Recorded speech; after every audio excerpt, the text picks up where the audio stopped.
Boa tarde a todos. Hoje é 17 de abril, sou Simone Papai, secretária de Estado de Saúde do Amazonas. Estamos aqui, eu e a doutora Rose, da Fundação de Vigilância em Saúde, para passar aos senhores o boletim informativo quanto à pandemia do coronavírus. Doutora? Boa tarde a todos. Hoje nós vamos mostrar os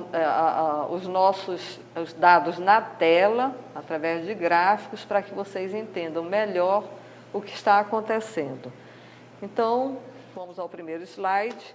Hoje nós temos 90 casos novos, do total de 1.809 casos. Desses 1.809, nós temos 1.531 casos em Manaus, que corresponde a 84,7% dos casos. E 278 casos no interior, que são 15% do total de casos do Estado.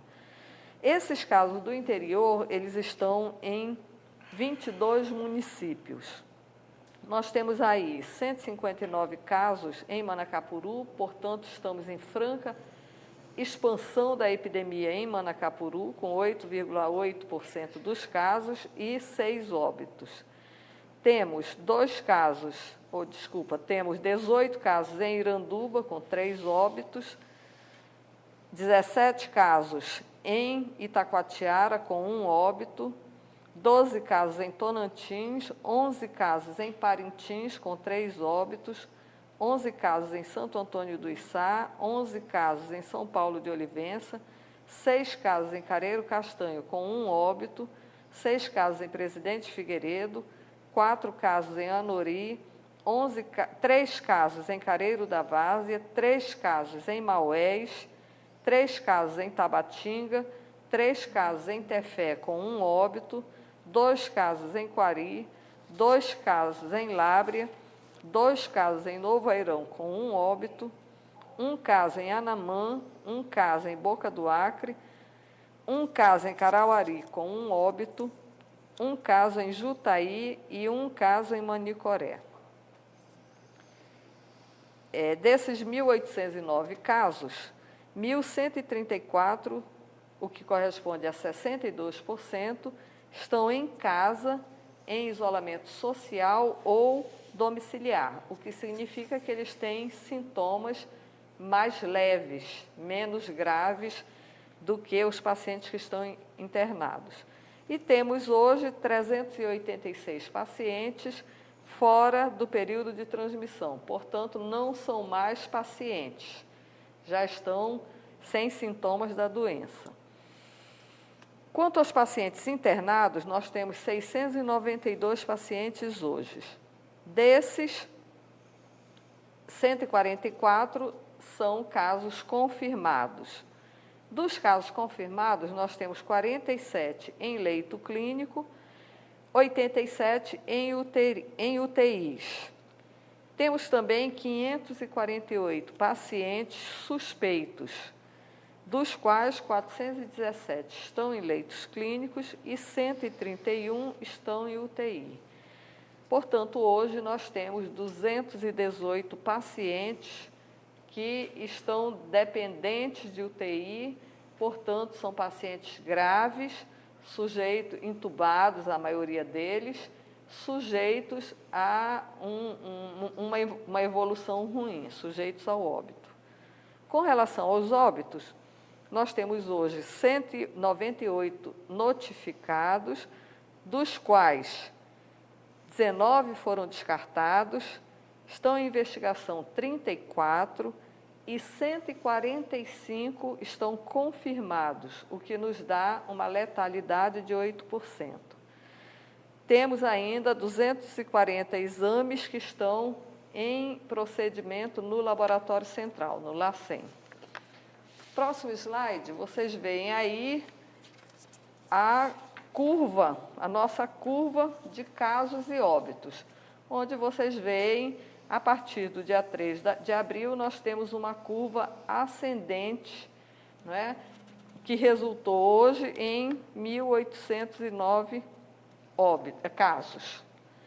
No próximo slide, nós podemos ver aí a distribuição dos casos e óbitos por semana epidemiológica e data de notificação. É interessante esse gráfico porque ele demonstra que nos primeiros 10 dias nós tínhamos 26 casos. Quando nós chegamos a 20 dias, nós passamos a ter 200 casos. E no 30º dia, nós chegamos a 1.049 casos. Portanto, em 30 dias, nós saímos de um caso para 1.049 casos. Nos últimos, entre 20 e 30 dias, nós tivemos um aumento de 5 vezes o número de casos, num período muito curto de tempo.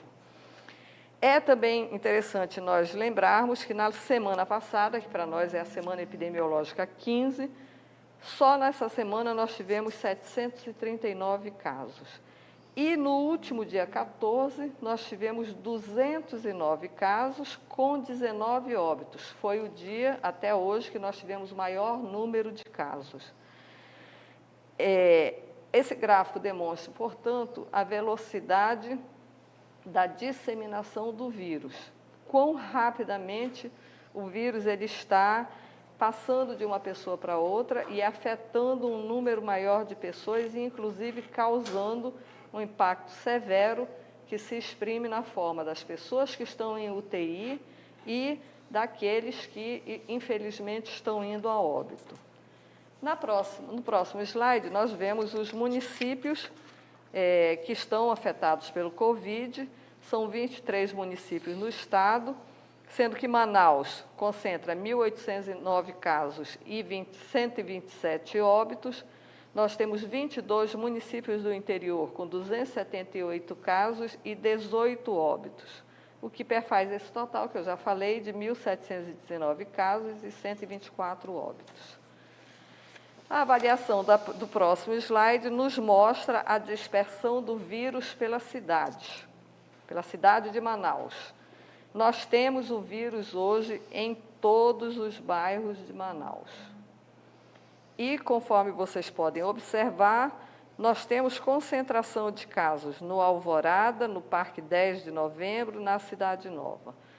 Nós vemos também aquilo que eu falei já há algumas semanas, da nossa grande preocupação com a disseminação do vírus pelas zonas norte e leste da cidade.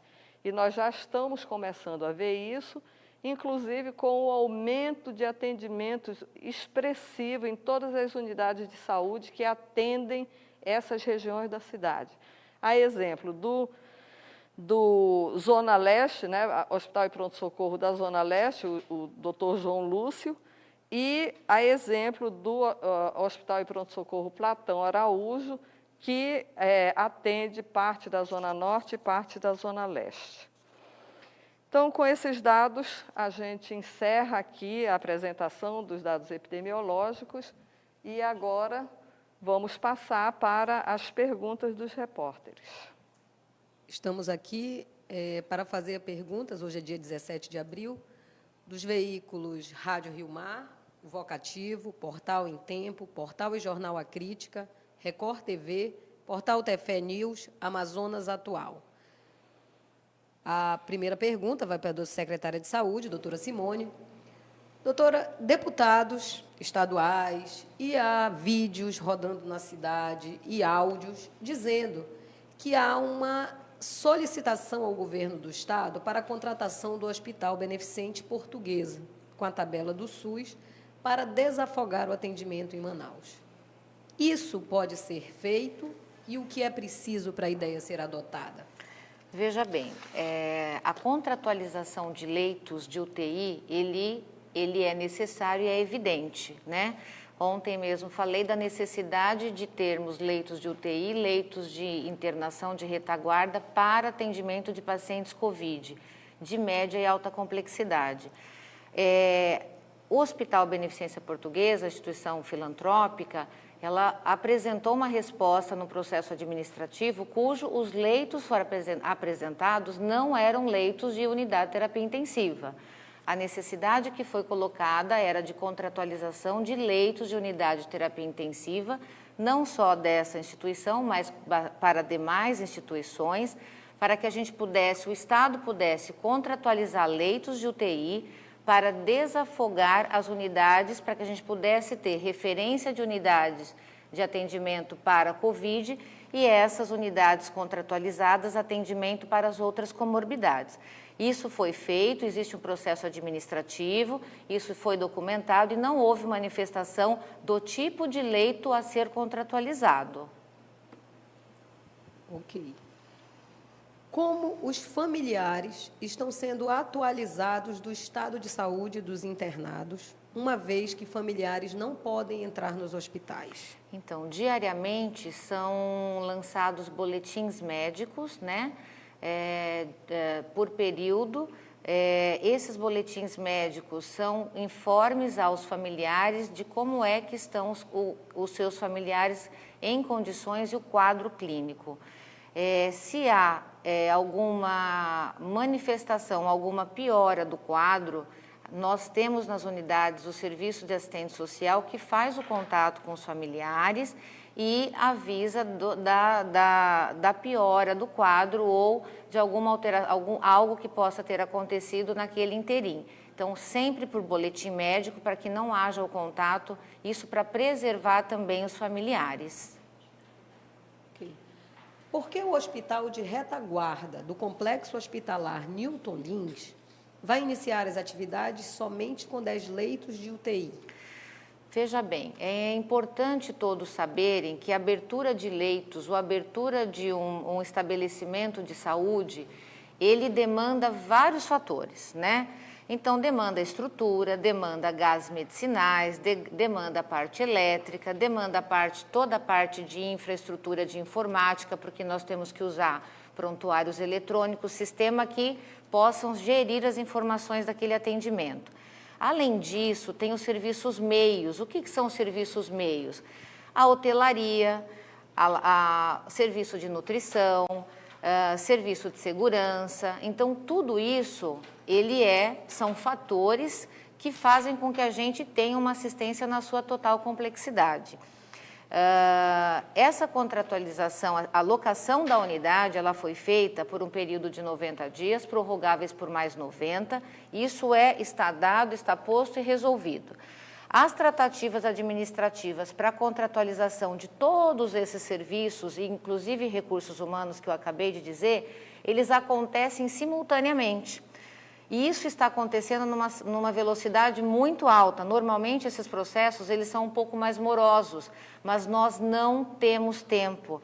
Nós estamos 24 horas por dia, o governo do estado e toda uma equipe, tanto da vigilância quanto da assistência e demais serviços, inclusive os administrativos, financeiros, para que a gente finalize essa contratação e feche todo esse pacote, né? Uma assistência, ela não é dada isoladamente. Nós precisamos de vários atores para que a gente possa finalmente inaugurar esses leitos. Quanto ao número de leitos de UTI, esse número 10, ele é um número inicial.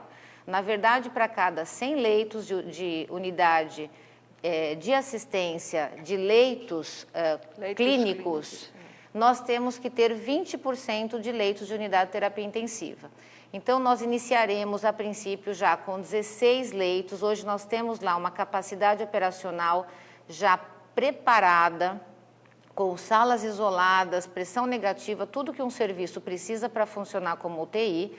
É possível, nesse primeiro momento, chegarmos a 16 leitos de unidade de terapia intensiva e a gente vai gradativamente, à medida que formos concentrando o número de recursos humanos, chegando na totalidade máxima de até 450 leitos. Então, esse início, ele vai ser na sua totalidade, ele pode acontecer com 16 leitos de UTI, sim, porque nós temos como fazer essa implementação já no primeiro dia de atendimento, como uma retaguarda também, uma referência para a unidade, como unidade de referência COVID.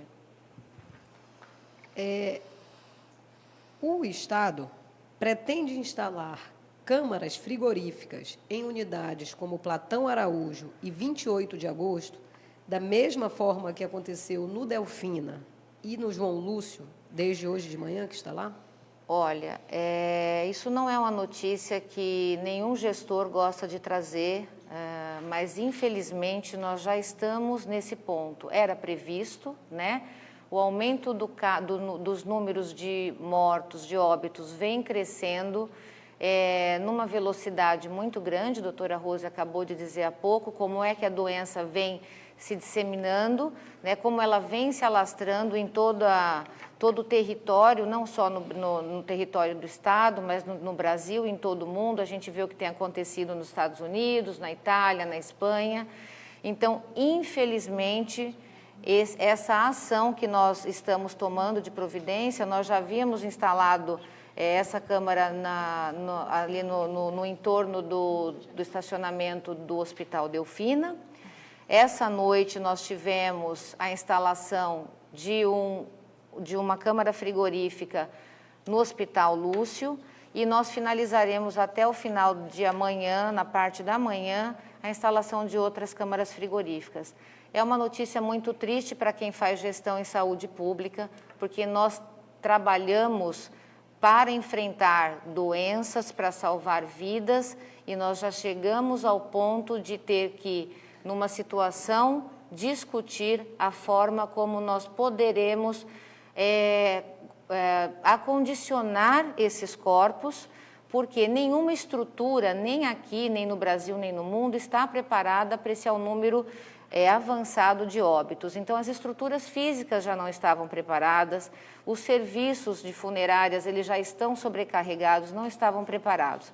Então, infelizmente, a gente já chegou nessa etapa da crise, dessa pandemia, dessa guerra, que é a necessidade de acomodarmos esses corpos de uma maneira digna para que os seus familiares possam, dentro do possível, porque também existe todo um formato de enterro desse paciente, dessa pessoa, por conta de toda a disseminação da doença. É uma doença grave, uma doença que nós temos que ter entendimento, porque tratar isso como uma não gravidade é pensar que nós estamos sendo irresponsáveis com os nossos familiares, né? Porque a qualquer momento um dos nossos pode ser atingido por essa doença.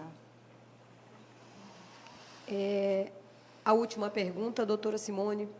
Como está a situação dos EPIs para os profissionais de saúde?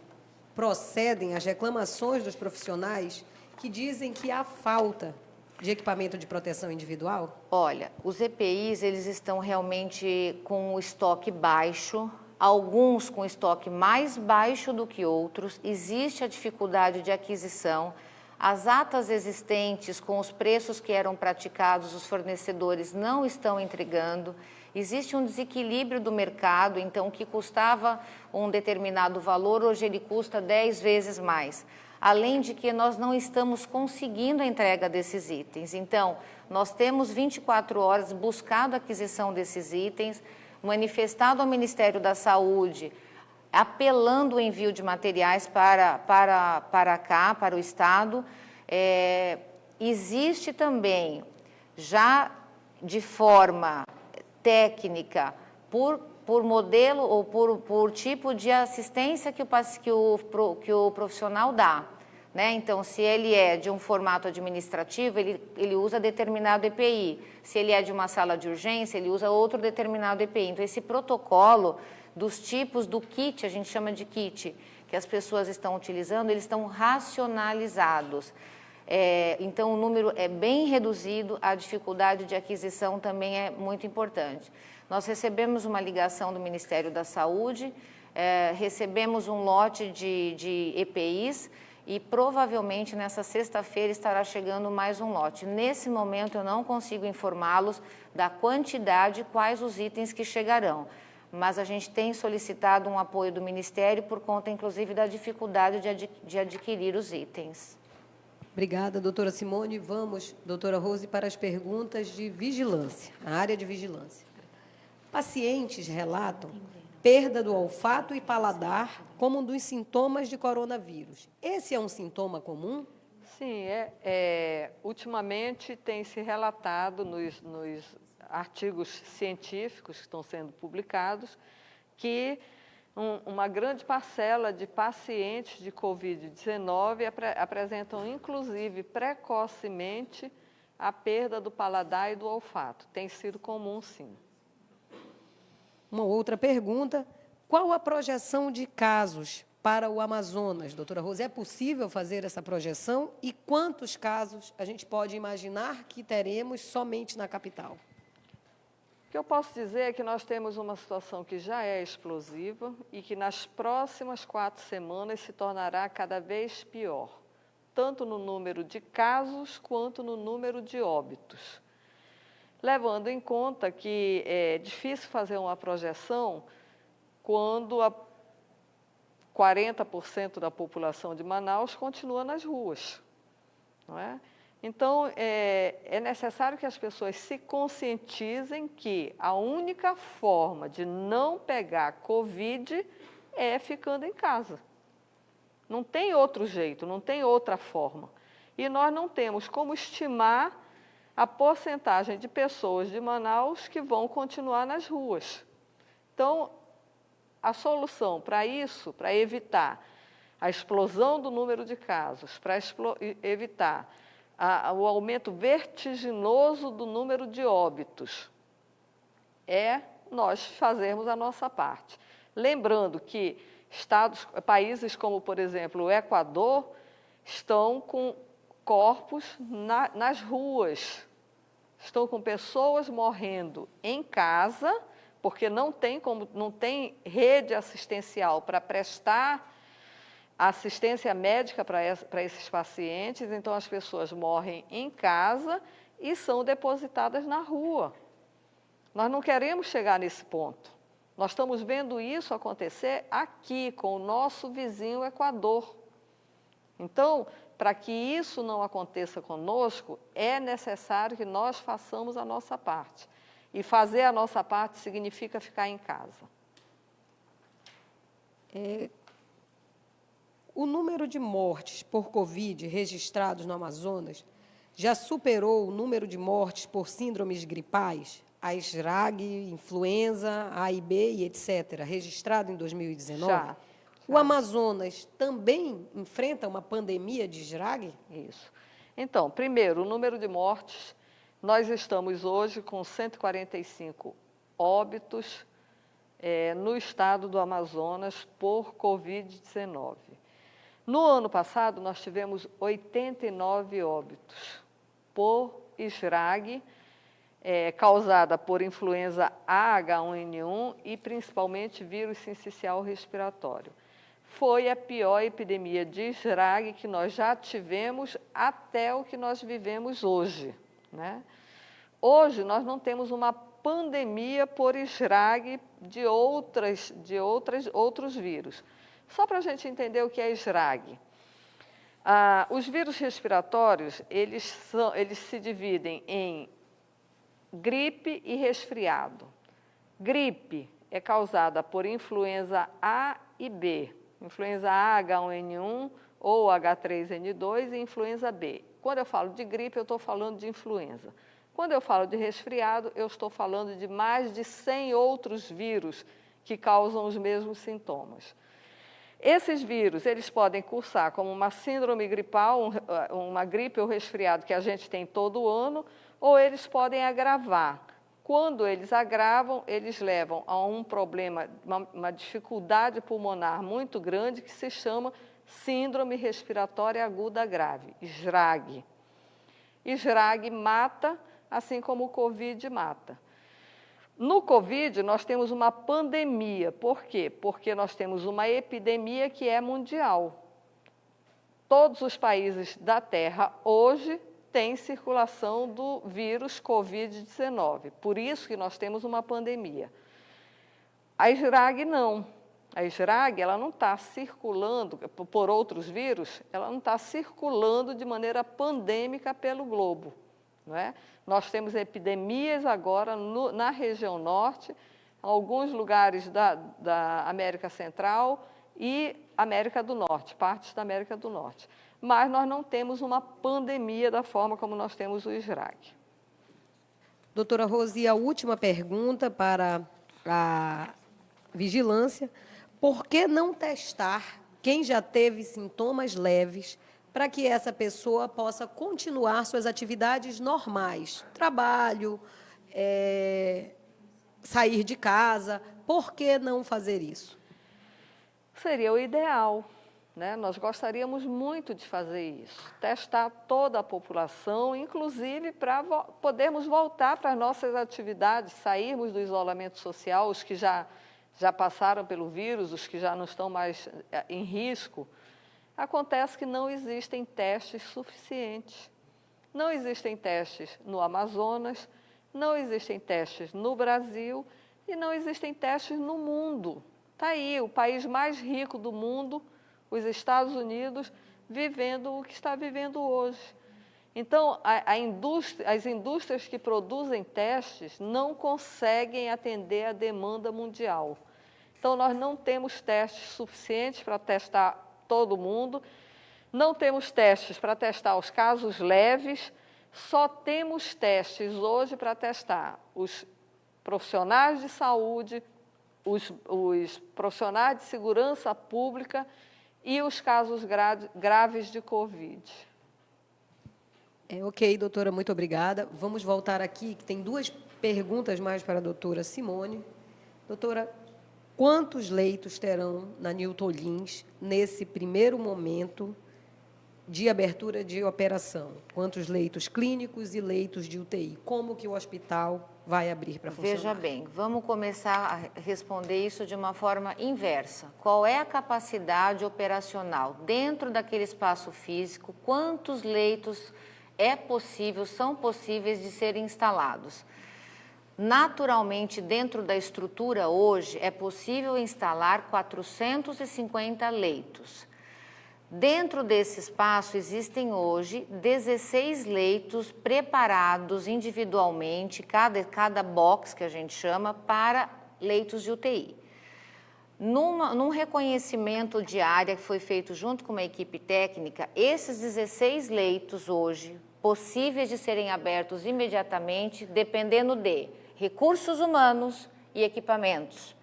Nós poderemos transformá-los imediatamente após a abertura em 32 leitos. Então, sempre nós vamos ter que pensar da seguinte forma: tem respirador? Tem ventilador? Tem aspirador? Tem bomba de infusão? São todos os detalhes de equipamentos que são necessários para a abertura de leitos. Nós temos hoje a capacidade de abrir com 32 leitos, desde que a gente consiga médicos intensivistas. Até que ponto a Secretaria de Saúde vai estagnar a abertura desses leitos ou vai bloquear? Nós vamos trabalhar de acordo com os dados epidemiológicos. Nós temos hoje uma necessidade de ter mais de 800 leitos de unidade de terapia intensiva. Então, dentro da Newton Lins, nós temos uma capacidade de 450. Podemos transferir, aumentar o número de leitos de UTI e reduzir o número de leitos de internação clínica. Isso à medida que nós tenhamos a capacidade operacional humana, médicos, enfermeiros, fisioterapeutas, e à medida que nós tenhamos equipamentos. Em que momento a Suzano se encontra hoje? Exaustivamente tentando adquirir equipamentos. Respiradores, hoje, é um item muito difícil de ser adquirido. Não existe a liberação de produção nacional, foi burlada, as empresas não podem vender. Então, a gente precisa pedir autorização para o Ministério da Saúde, verificar se essa empresa tem condições de entregar, que prazo entregar. Então, tudo isso depende do número de aberturas. Então, qual é a capacidade da Newton Lins? 450 leitos. Qual é a capacidade do Delfina? 350 leitos. Essa é a nossa capacidade hoje operacional, voltada para hospitais de referência. E qual é a necessidade e a urgência? Então, à medida que a gente está aqui passando esses dados para os senhores, a gente está correndo contra o tempo para tentar finalizar tudo isso que a gente explicou, para desafogar as unidades de porta de entrada, trazer esses pacientes do 28, do João Lúcio, do Platão, para dentro das unidades de referência. É essa a nossa meta. Então, encerro por hoje. Um minutinho só, doutora, porque nós precisamos é a pressa de colocar, só um pouquinho para o público, o que nós temos de tecnologia à disposição e que sim. também está nos ajudando nesta batalha contra a Covid-19. Sim. Então, nós temos um chat. Nós temos um chat hoje, os dados eles são altos, os números são altos, isso é positivo, a gente acaba tendo uma ideia de cerca de 4.000 pessoas deixaram de procurar uma unidade de saúde e foram atendidas via chat para tirar as dúvidas quanto ao estado clínico. Então, existe um atendimento de uma equipe médica e enfermeiros que atendem das 8 horas da manhã até as 21 horas da noite, através de um aplicativo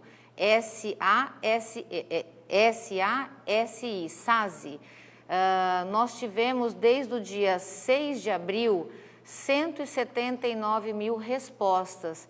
Então, isso é uma ferramenta para que a gente consiga possibilitar à população que tire suas dúvidas antes de procurar uma unidade de saúde. Lembrando que qualquer questões clínicas, as perguntas são feitas, são respondidas por profissionais médicos capacitados e isso tem nos ajudado muito. Isso é uma ferramenta que tem ajudado muito o estado do Amazonas. Então, uma boa tarde a todos. Por favor, fiquem em casa, a gente já está num estado crítico e a gente depende muito da conscientização de todos vocês. Fiquem em casa.